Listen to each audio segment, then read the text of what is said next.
Did you know teachers aren't humans? They're not allowed to show stress or age, have health problems, show fear, waste time, and most of all, fail. They're not even allowed to go to the bathroom. But that's okay, because we're here to talk about how we're all just playing a role. And at 3 o'clock, we get to be us again. 40 years ago, two 8-year-old boys were bored out of their minds in school, and they vowed one day they would do something about it. They did it to honor their friends. They did it to honor their classmates. They did it for the love of learning. I'm Matt, and this is Rob, and 40 years later, we get our turn, but now we're playing teacher.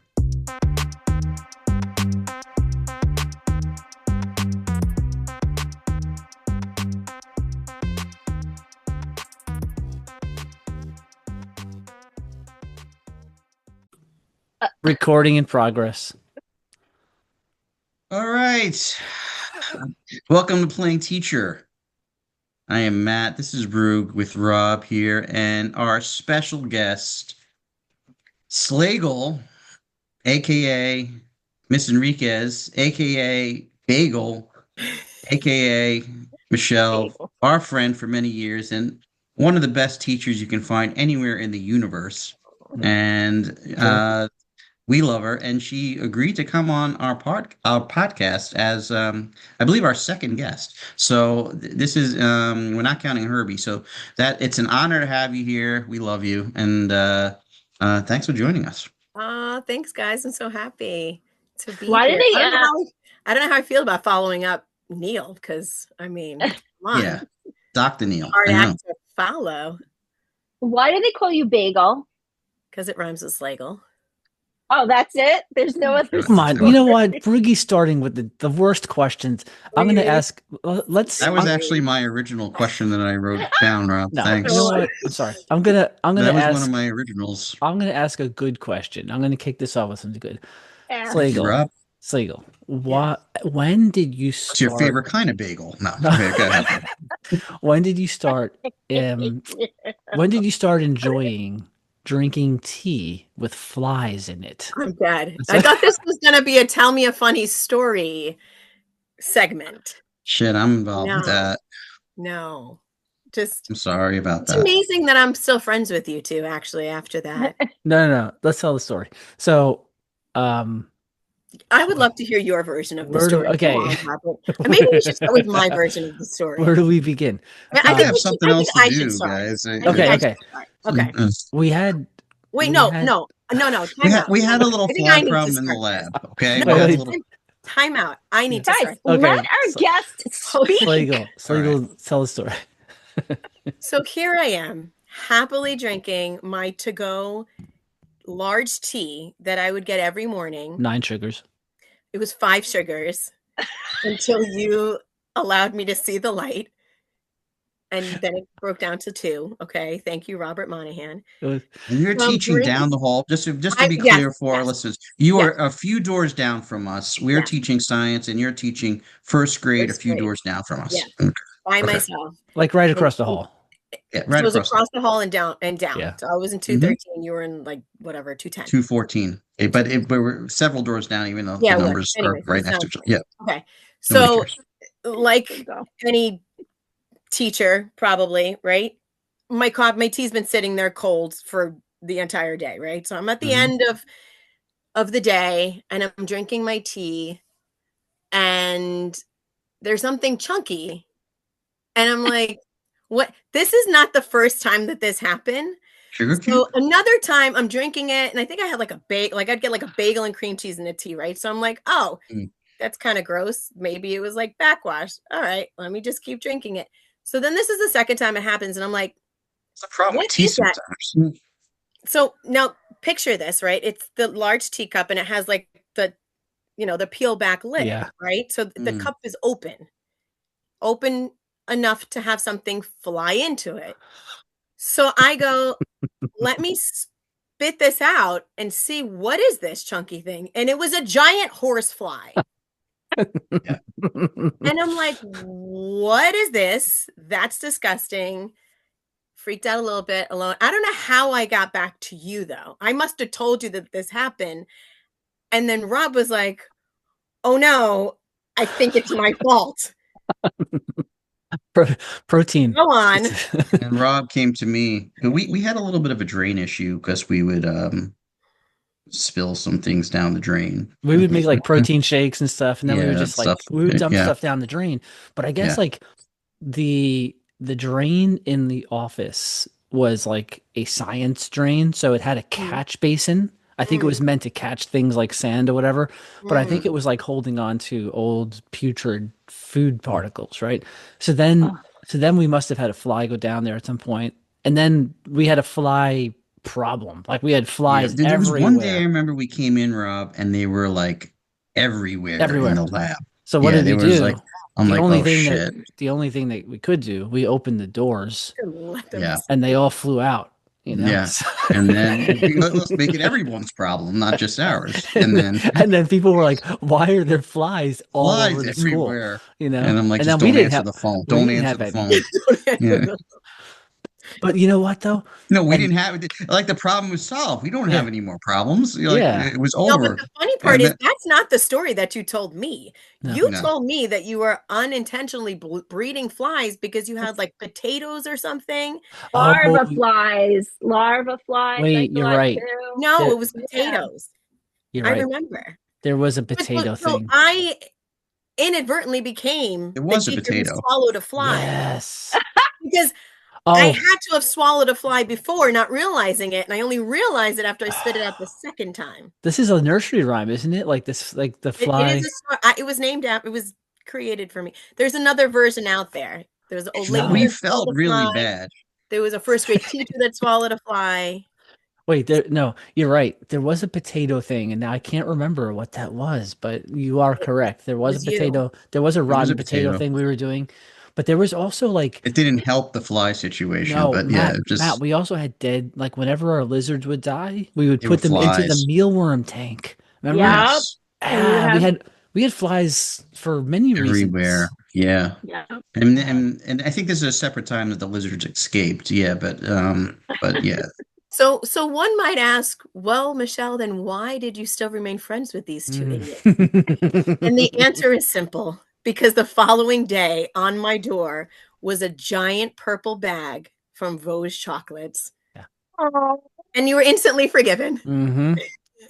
Peanut butter bonbons, or was it? No, but actually, I don't know. Was it just a mixture, probably? No, the bacon one. Oh, yeah. The bacon. Yeah. Right. Speaking of which, like our friend, I have to ask you about your brownies. Like Slagle.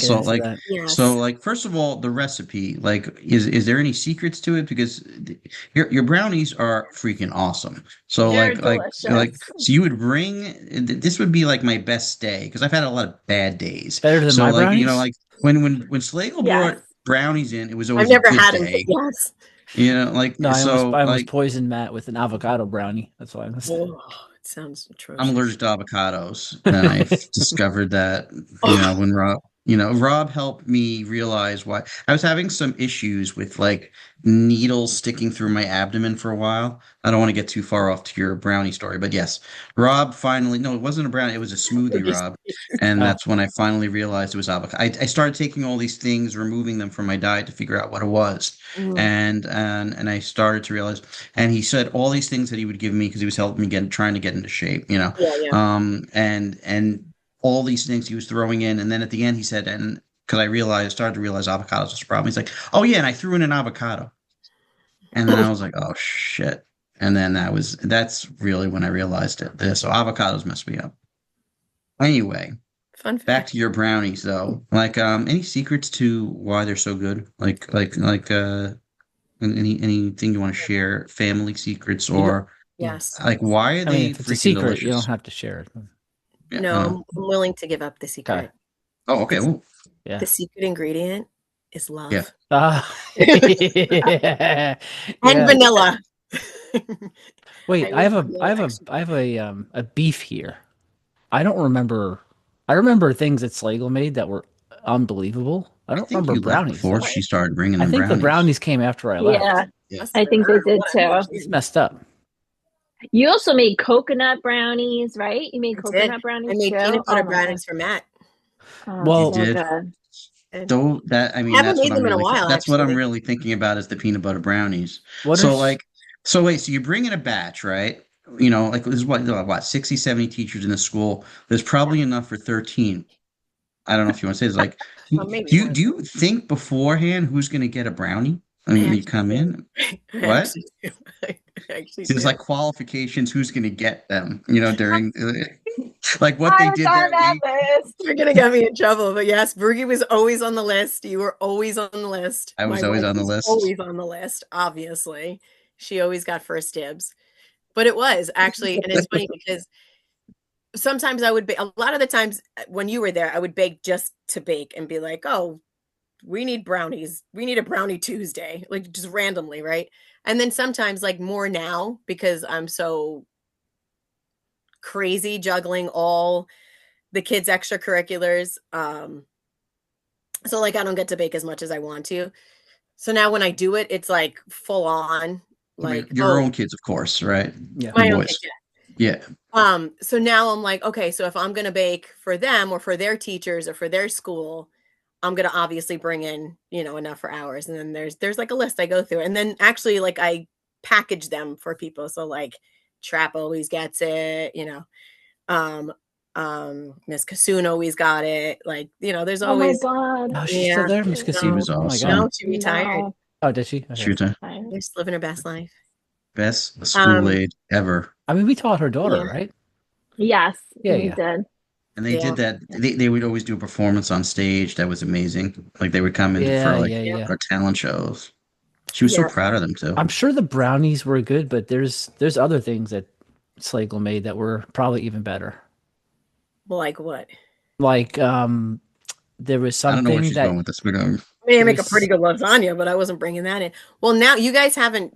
I think you left before I started Potluck? making the Oreo truffles. what? Have you had my Oreo truffles? No, I'm talking about I'm talking about your Life-changing, Festivus. I hear. She would bring this to Festivus. It was like a rum cake. Like it was like a Oh, my sherry cake. Yeah. I yeah. haven't Oh brought my that to school. god. That was good. That was like the good. best thing That's I've ever good. put in my mouth. That was so good. I actually thought about that yesterday. My That friend was was a talking about rum was a balls. winner at Yeah, Festivus very for cool. sure. Yeah. No, my Oreo truffles are pretty famous. I don't know why. Also on the savory side, matzo brie. Oh, I mean, oh come my on. god, Matt, you make huh? matzo brie? Yes, Yeah, she me does. and Matt bond over So matzo brie is very, very, very personal to me because growing up, my mother would make this unbelievable. She didn't do pancake style. She's like broke it up. You know what I mean? So it was like broken up. He didn't do it like Oh yeah. pancake style, No, like it's like one giant pancake, or no, it's like broken up. I break it So up. like I had this amazing like memory of childhood for it. You ever like connect to people and memories through food?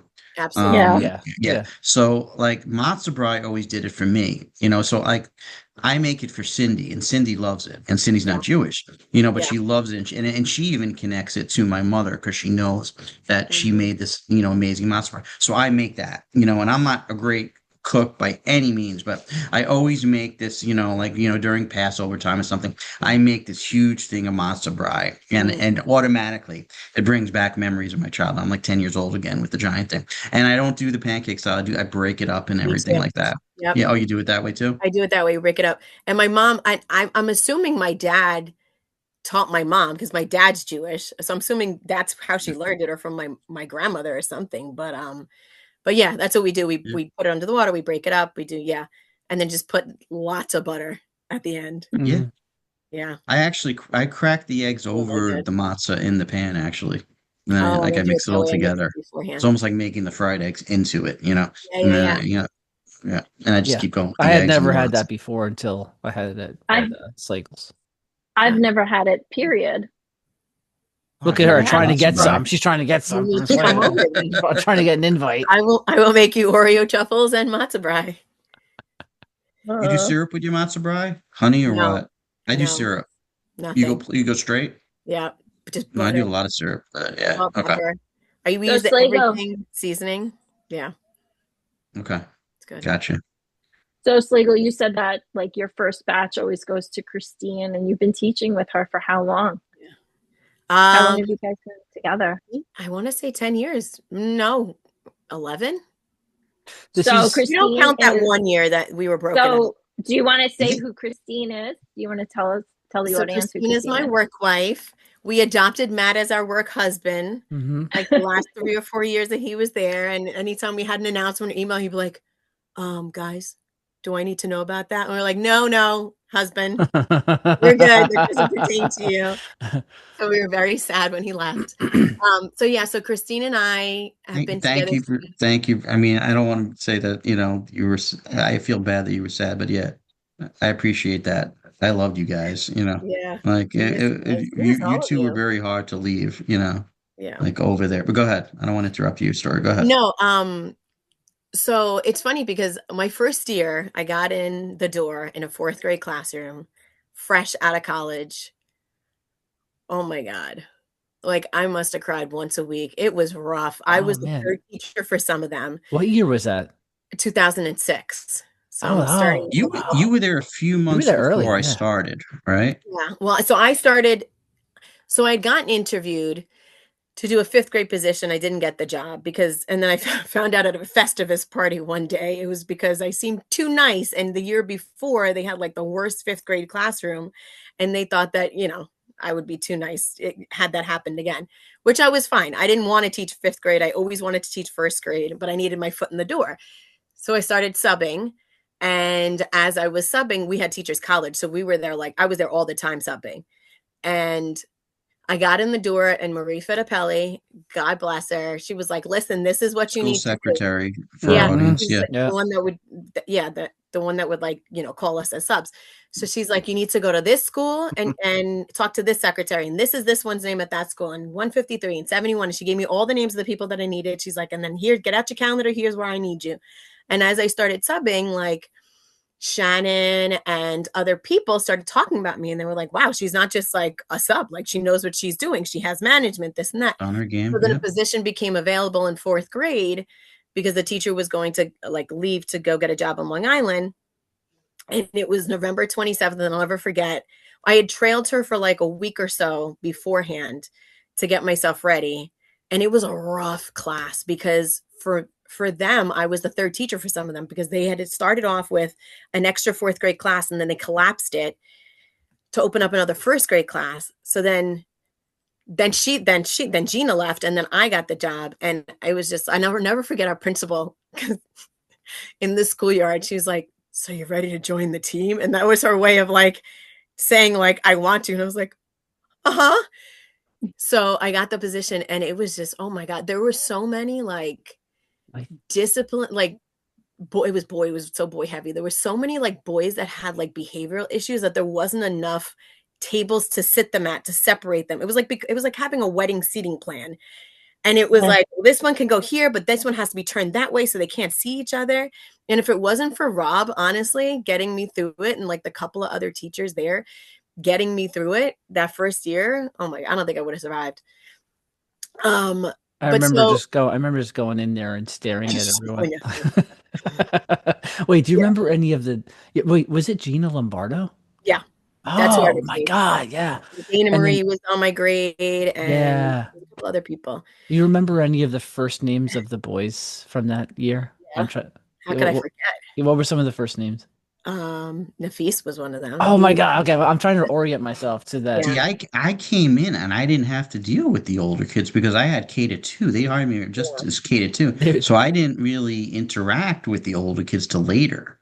So a lot of these kids graduated around, and then the behavior improved. I mean, but Rob told me that some of the tough kids. This year, I remember coming in and then going into Rob's room during that time because I was just watching him at the beginning, and some of these classes, the kids were a little bit rough at the older grades. Pretty much, yeah. It leveled out. It got better as the years went, but yeah. I mean, we still always had, but yeah, definitely back then, the early days, we had some of the older kids were pretty aggressive. That name puts it all in perspective. Yes. Okay. That time that you're talking about was there was a term. They were called like the Dirty Dozen, but there was more than a dozen of like, because there were so many bad I didn't kids. know that. Oh, I'll tell you the other one that I really am lucky to have my job at there.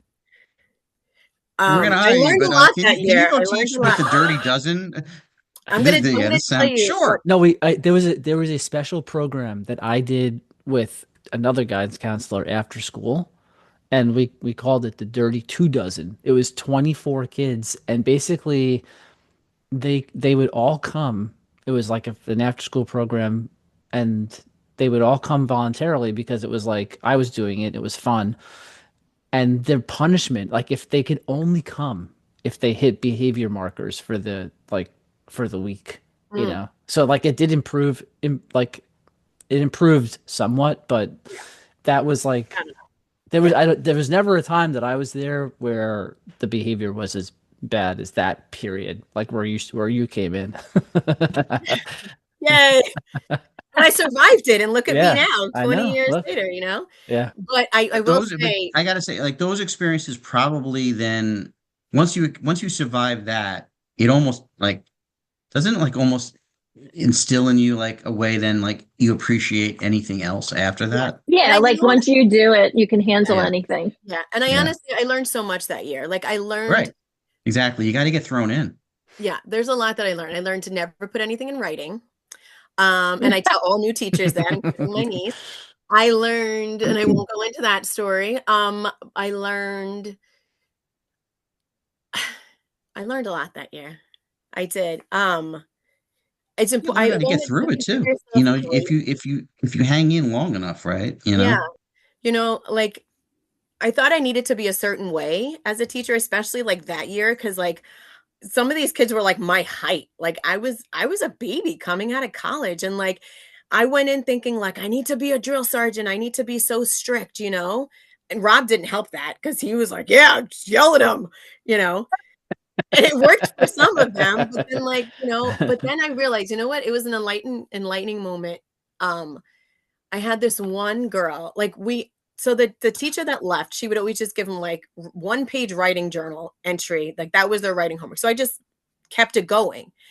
And they're like, oh, why do I have to write a whole page? But I'm like, you could write about anything. And I never forget this one girl, her name was Teresa, and she was like such a sweet girl. And I remember her writing in her journal, like, what's the point of me being good when all I do is get looped in with the punishments of the kids that are not being good? Yeah. And that was an eye-opening moment for me as a teacher. And I was like, oh my God, you're absolutely right.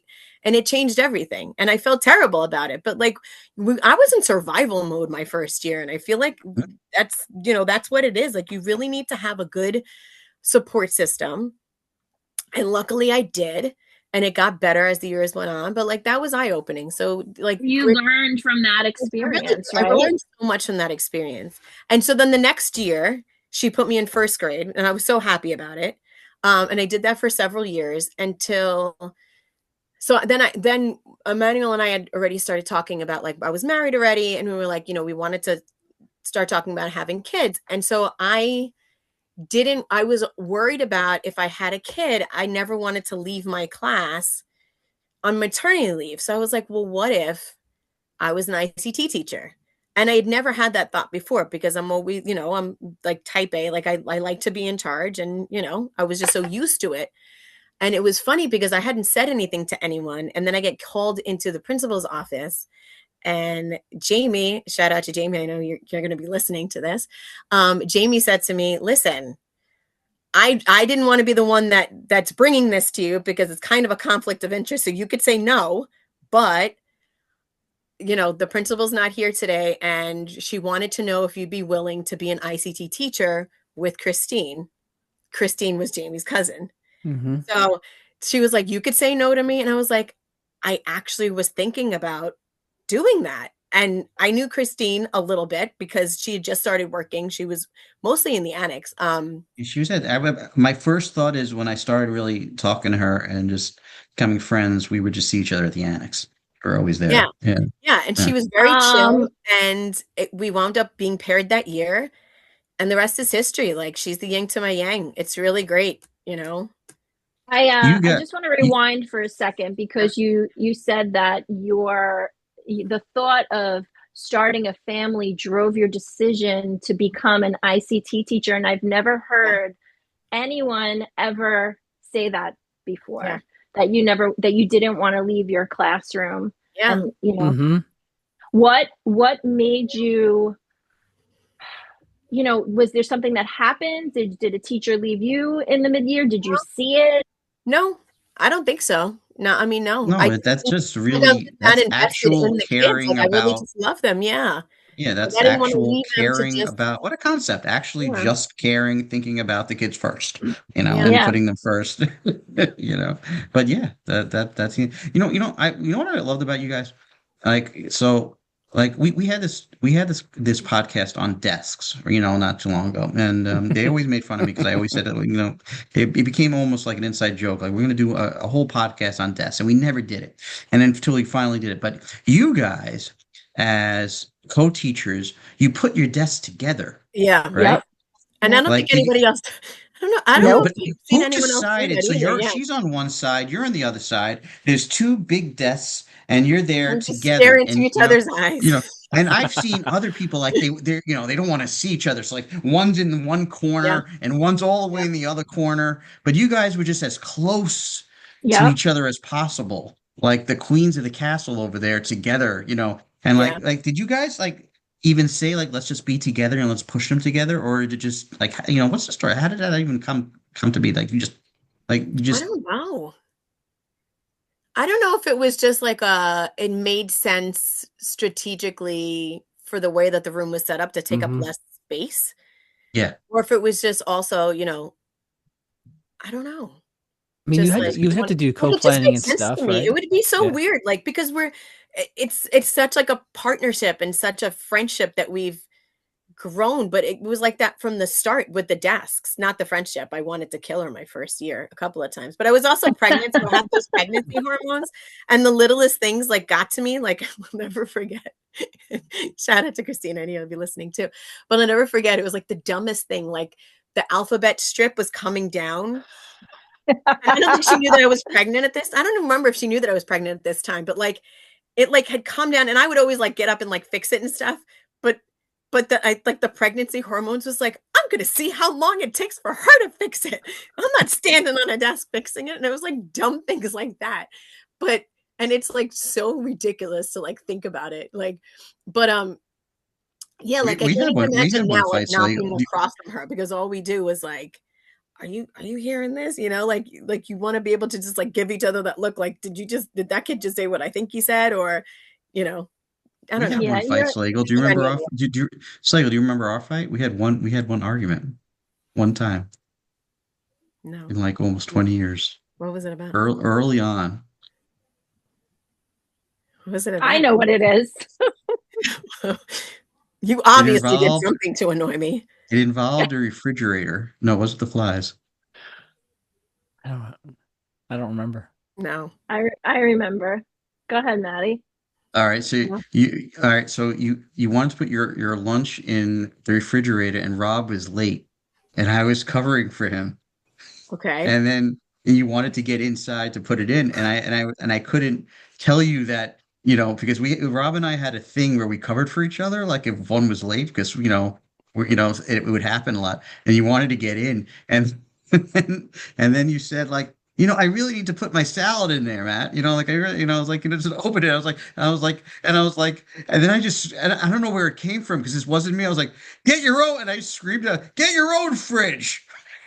I do not recall this at all. And then one of the teachers were that we know, and I won't say it. She's wow, he never gets mad. Oh my God. And then what? And then I saw you the next day, and I came right up to you. I was sorry, I don't know I don't know. And then that was it. We were best buddies ever since then. I felt so bad. This should be one of our T-shirts. Get your own fridge. Get your own fridge. I have zero recollection of this. But I was also so nervous, because I was really trying to cover, make sure Rob gets there. So I was top and you didn't secret, want me to see that he wasn't covering. there. He wasn't there yet. Yeah. So I was we were locked out. He had the key. So like we fucked up. So it was like one of those things, so he had the key with him. So I was trying to play it cool, I was like, and I couldn't say it out loud. So I was like, don't worry. But yeah, just, I'll open the door in a little bit. Then I was just like, I was building and building. I was new. So I was like, fridge. I was like, what was that? And I made you brownies.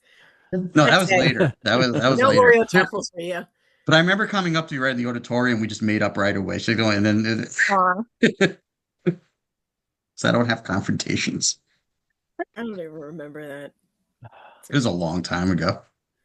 Wait, the one thing that I loved, like coming into the building, I came in a year after you, and you were always you still are very honest, very blunt, and that is the one thing that I absolutely love about you is your honesty with everyone. To my own detriment sometimes. Yeah. Not yes.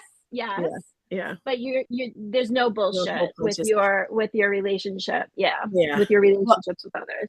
Yeah. Well, that's the thing. So like I find honesty to be very important, but especially in my friendships, like you have to know when to keep your mouth shut in like professional situations and things like that. And there are many times that I've come home from like when we used to go out, after work on like a Friday night, and I'm like, I know, we're just looking at Manuel, and he's like, oh God, you said what you did, and I'm like, I did.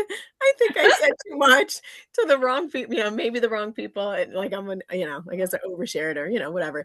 But yeah, I truly believe in that. Like, and if you're my friend, that I'm not going to hold back. I'm not holding punches, because to me that's fake, and I don't need fake friends.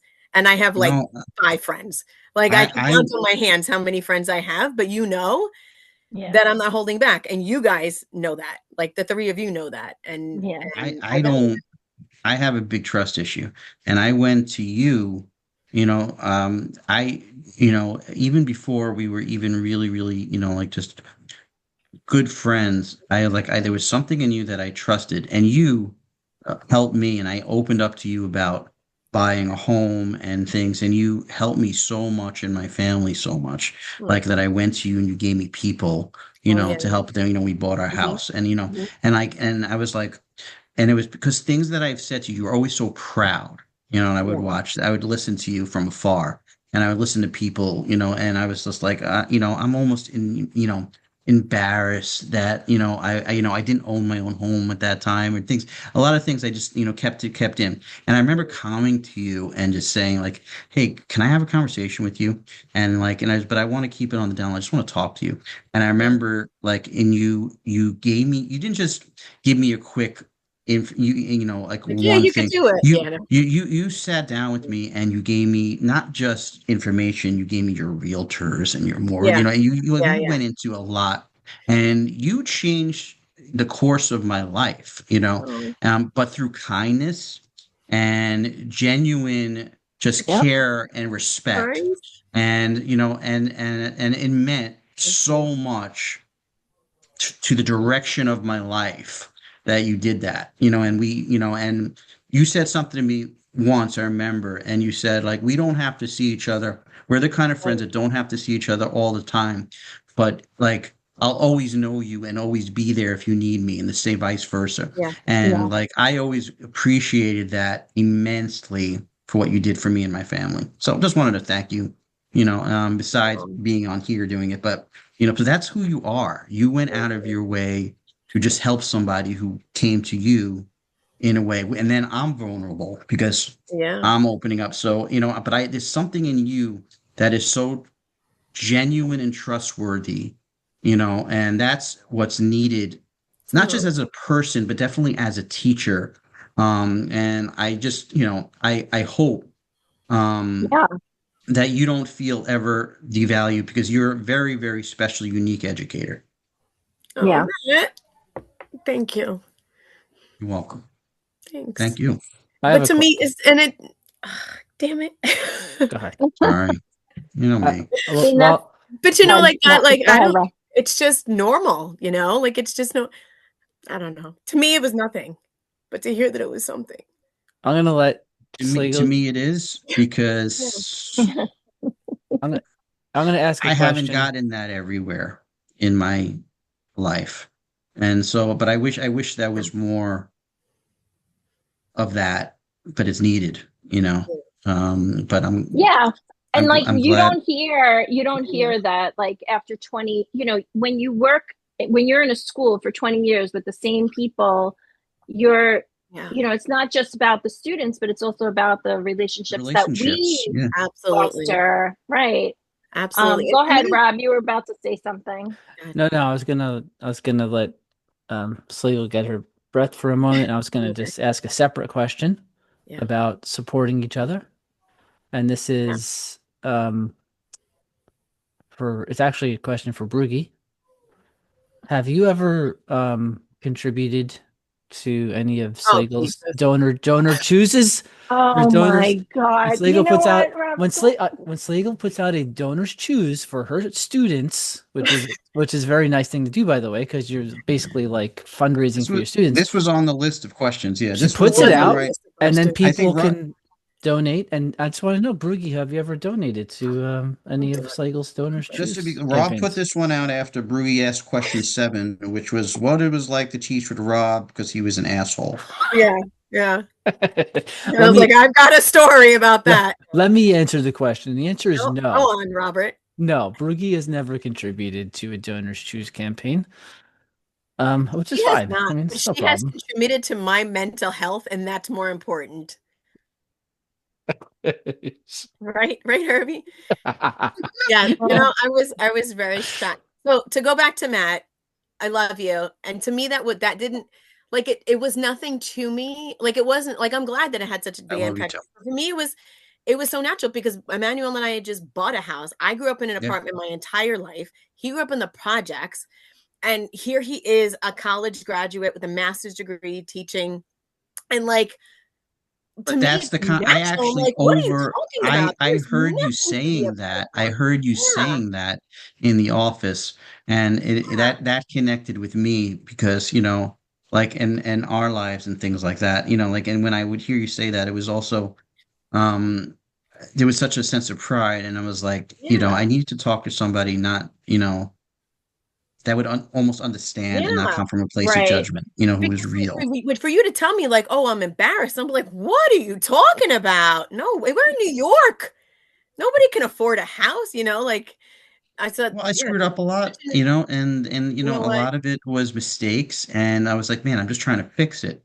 And, you do your own research and everything, but like, sometimes you need somebody that you can trust. And it's hard because all our work, all our time was really spent there, and then you go home, and like, I was like, and to find someone you can really trust, because how it is, you tell one person, then it becomes a conversation at lunch or this or that. It's like, I needed to have a private, conversation with somebody that I trust. You were my village. And you know what? It was the same for Brugge. I would, there comes to be, and that's the thing that like people don't understand about teaching. It's like you come in and you have to put on like a show, and Emmanuel says, I miss my calling to be an actress because I'm ridiculous. And he's like, you have to shut the door and not think about like what's happening in the outside world, so you can teach these 30 children. I always saw it that way, especially when you do it once a week or every other week and you see the group. I always saw it, because I was never a classroom teacher, I always saw myself as a traveling act,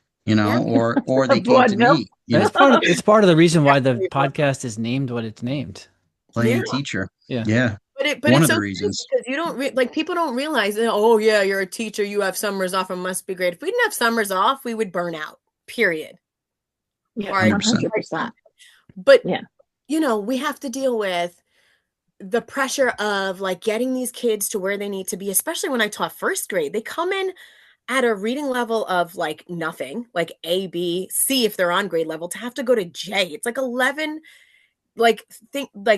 levels they have to jump through, and all that pressure is on you, and depending on your principal, you knew that pressure was on you, and then on top of that, like, you have a family life, and you have the parents you have to like deal with and interact with, and who's upset, and they don't even come to you, they come straight to your administrator and things like that. And it's just like so much. So that village is so important. And like Brugge was right across the hall from me for many years, and like for me to be able to go in and know that I could just like vent no matter what it was, that was everything. And I'll never forget, on her 33rd birthday, I come in and I'm like, happy birthday.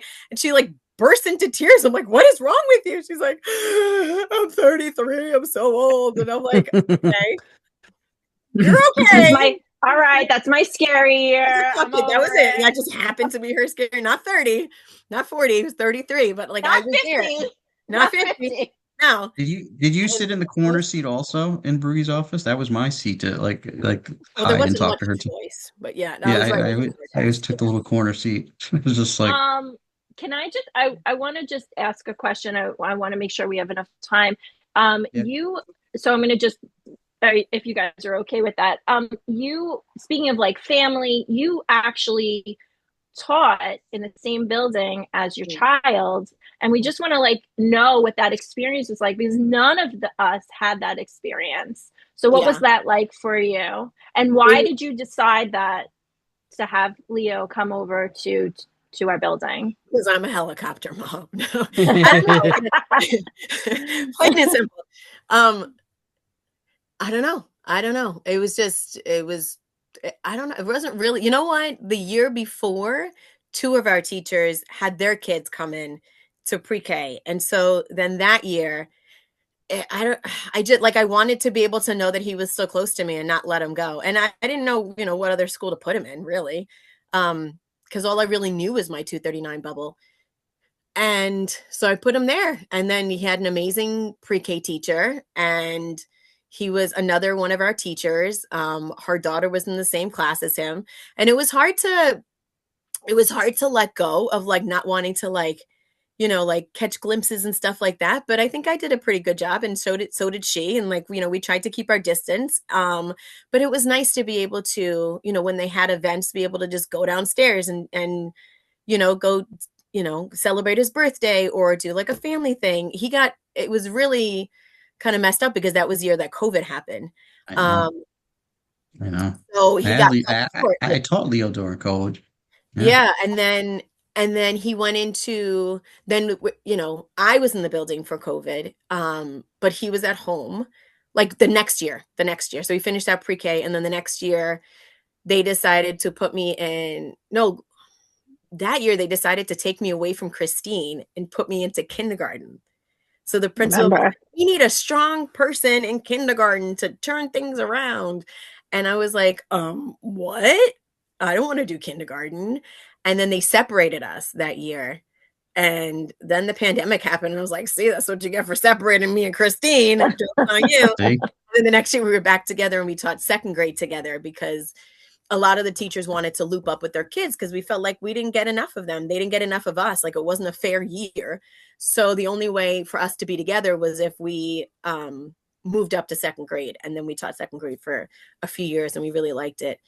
What was that like? Sorry, go ahead. No, what were you going to say? I was going to say, what was it like teaching during COVID for you? Yeah. Well, we also had a decision to make then of where Leo was going to go, and whether he was going to go in person or if he was going to stay at home. And we were very like nervous about COVID. I wore a mask well after we didn't have to wear masks. Emmanuel too, because he teaches pre-K. So, it was a hard decision to make. So we kept him remote for like the first semester. And then the principal decided that she really wanted kindergarten in the building. So she was going to open it up for kindergarten to go 5 days. And it was the only grade that was going to go 5 days. Every other grade, it was like switch on, like I'd get him for 2 days. Then Christine would teach him for like 2 days online. And we switched off that way. But the teacher that he, like I knew he was going into, a great classroom with a great teacher.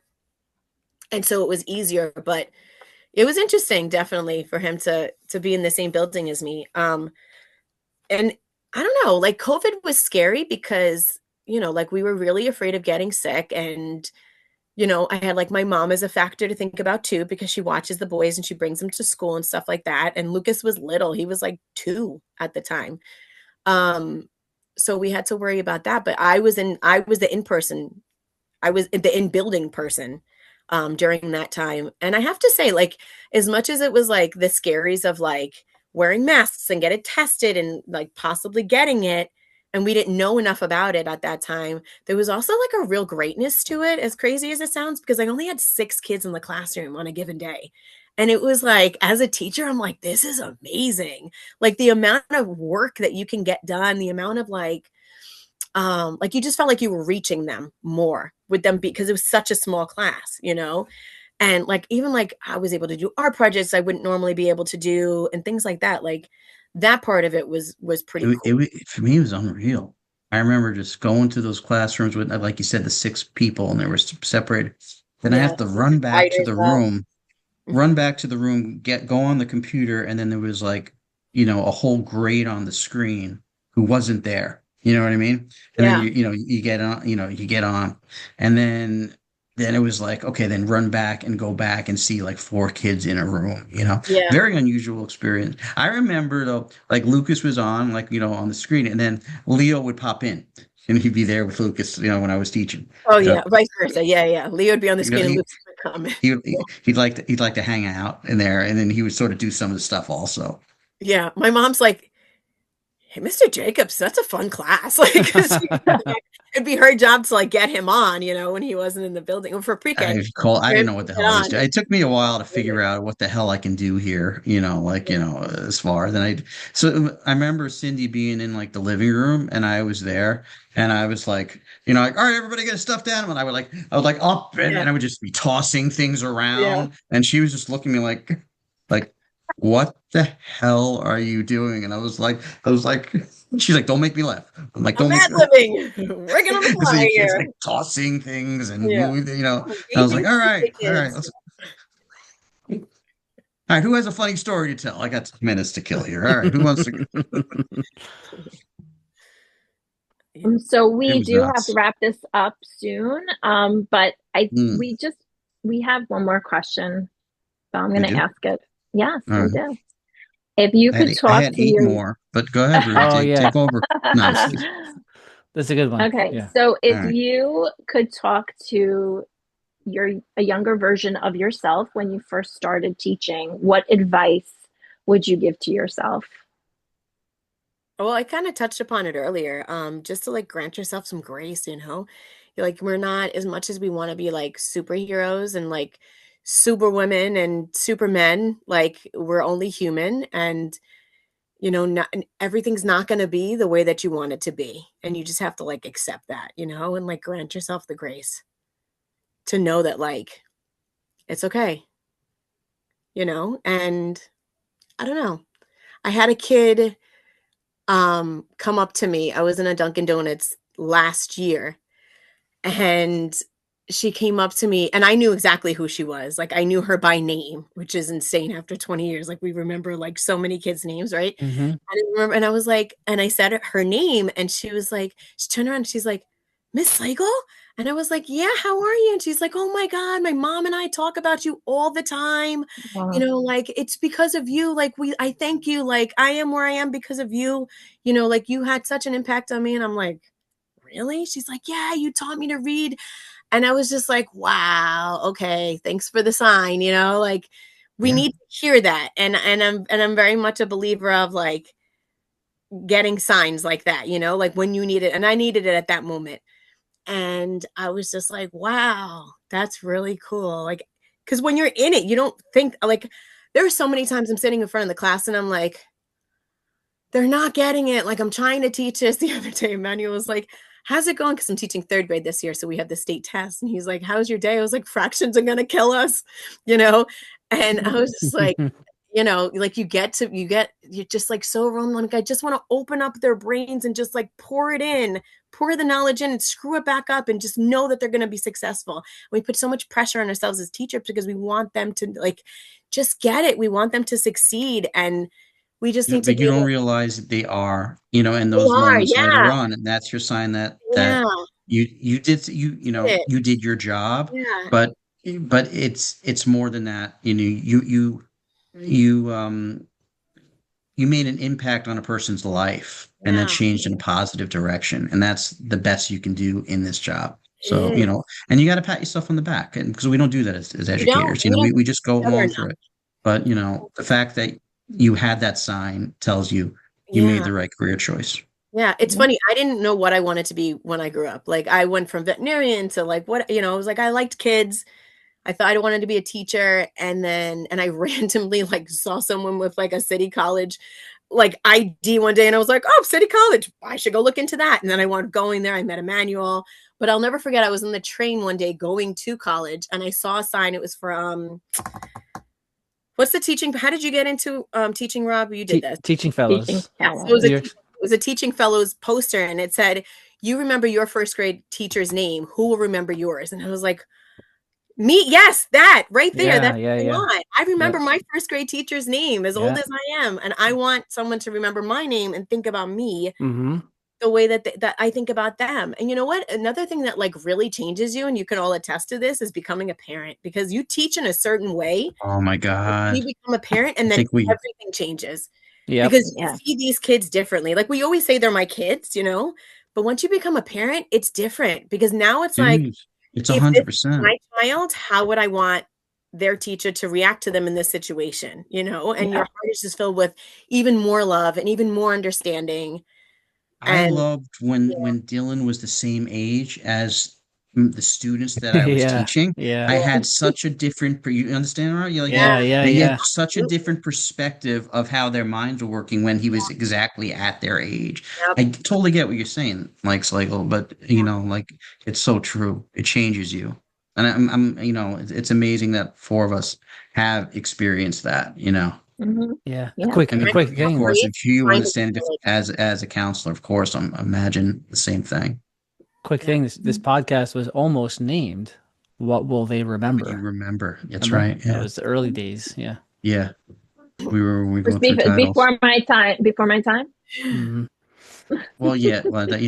This is like with Matt and I before we even recorded anything. We were like, "What should we call this podcast?" Like 100 titles. Yeah. You just came in. I think by episode 4 or 5, you just never left. You just said, I'm a co-teacher. I'm be a co-host too. I live here now. My welcome. I was like, I think she's staying, bro. Listen, you got me when she came on because I listened. I think the first episode I might have listened to was like her and you guys telling the pigeon story. I'm like, that's it. I love it. Oh yeah, that's one of the Look, what will they remember? Tales of two teachers. What will they remember? Trash talking former teachers. Oh my God! Two former teachers talking. Teacher wisdom and follies. Fables and follies. The lessons hundreds that last. Of them. The lessons that last. Yeah, there's so many. Oh my God, that's wow! Oh my God, I have a picture. Me and Christine took a picture this year, and it was like Step me Santa Claus behind her, and it's on our front door. Yeah, this Igor. is all of and where we were trying to infuse Brugge's face into the back of the small car, right? Because she wasn't. We were like, or she's kind of with us now. We have to put her in the picture somehow. God damn it, Brugge. Wait, Slagle, have you seen the website? Oh yes, of the three of you as little kids.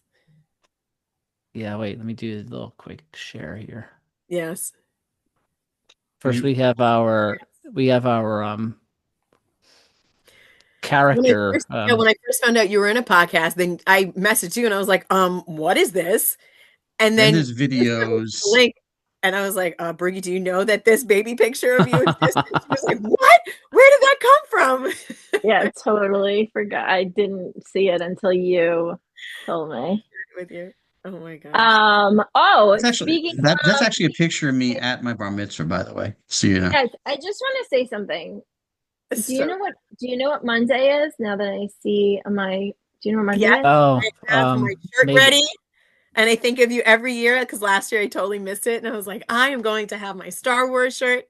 Girls from the Galaxy. May the 4th be with you. May the 4th be with you.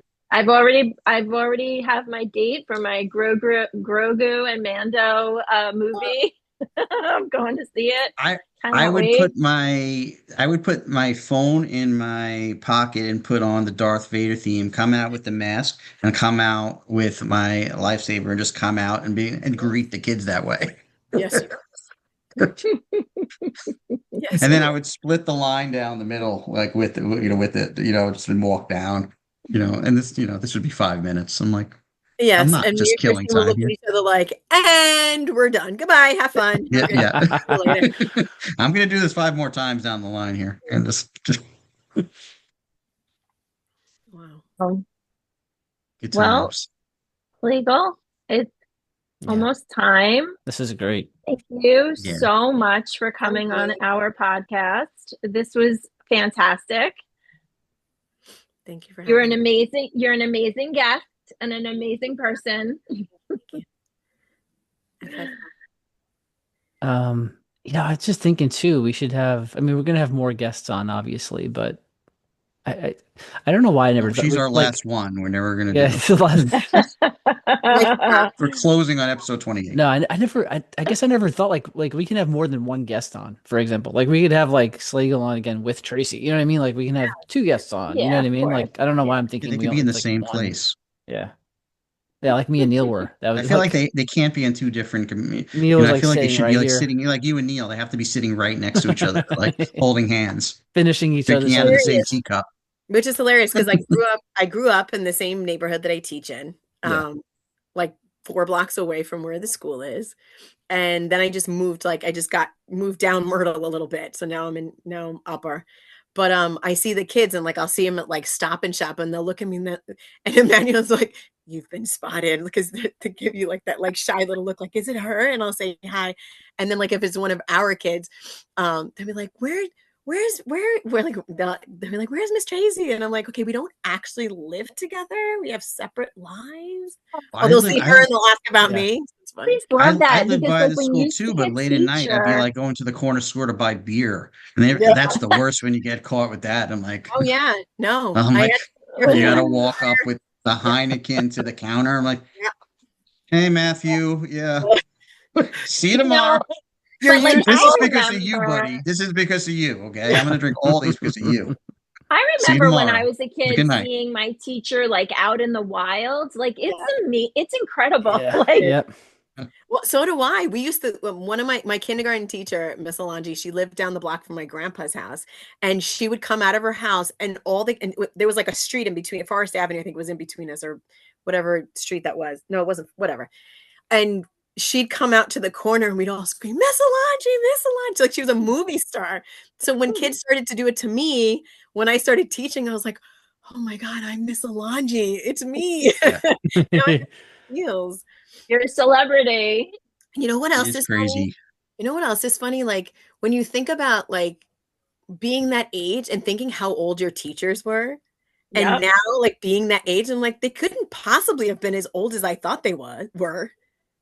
Right. And it's a whole mind-boggling situation. Yeah. How old were they? Yeah. It's crazy. Wait, so you live in Glendale, Slagle? Yeah. Okay. Yeah. Not far from your parents. Do they still live in the same place? Yeah. Same exact house. So. Yeah. I'm not far before them. All right. Well, Maddie. All right. Well, thank you for tuning into Playing Teacher. I want to thank our special guest, Slagle, for joining us. And because, we go back with her many years, and great friend, even better educator, and we love having you here. So for Rob, Brugge, myself, and of course Slagle, thanks for tuning into Playing Teacher. We love you, and we're out. Have a great day, everybody. Love you, Slagle. Bye. Love you. Bye.